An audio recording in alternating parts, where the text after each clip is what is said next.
Proclamation number 3697, February 25th, 1946.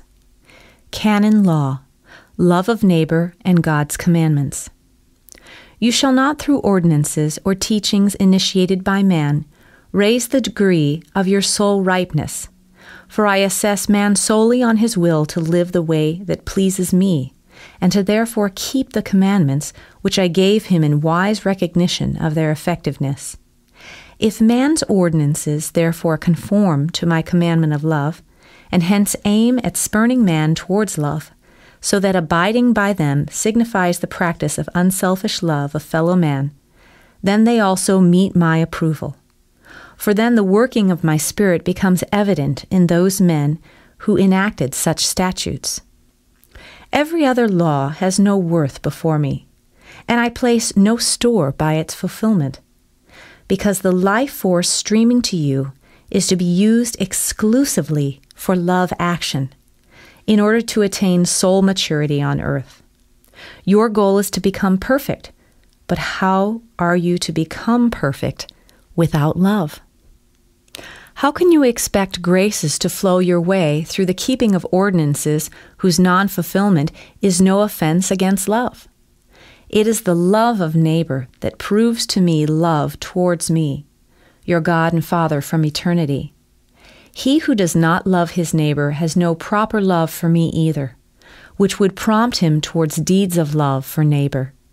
If therefore you pretend to, out of love for me, submit yourselves to regulations demanding performance of various external motions, then I do not recognize such love, since these are mere formalities you keep up to secure for yourselves rewards promised by men.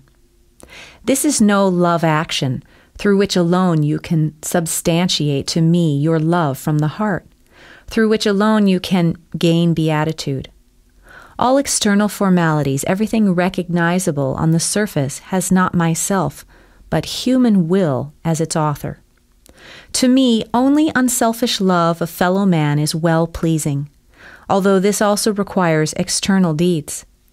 That with which you pretend to please me, I do not demand of you, wherever same is not based on my commandments of love.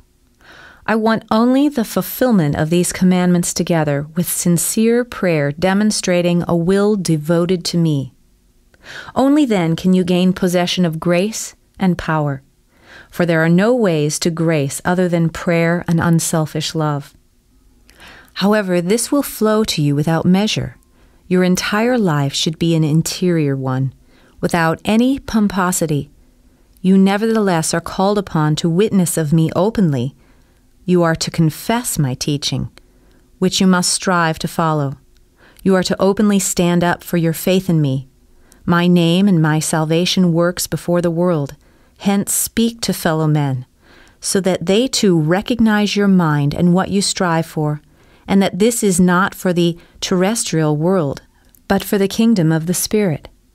You are to prove yourselves as my adherents, as my proper children, in that your style of living corresponds to the demands I made on you, and still do time and again, through my word which is conveyed from above to those who as mediators proclaim my will to you. And if you want to fulfill my will, then your action has to be a constant acting from love, by which I shall once assess you in eternity, and not for external gestures and transactions that bring you no benefit for your soul, but rather permit man to become careless towards keeping the only true commandment, to be active from unselfish love. Amen.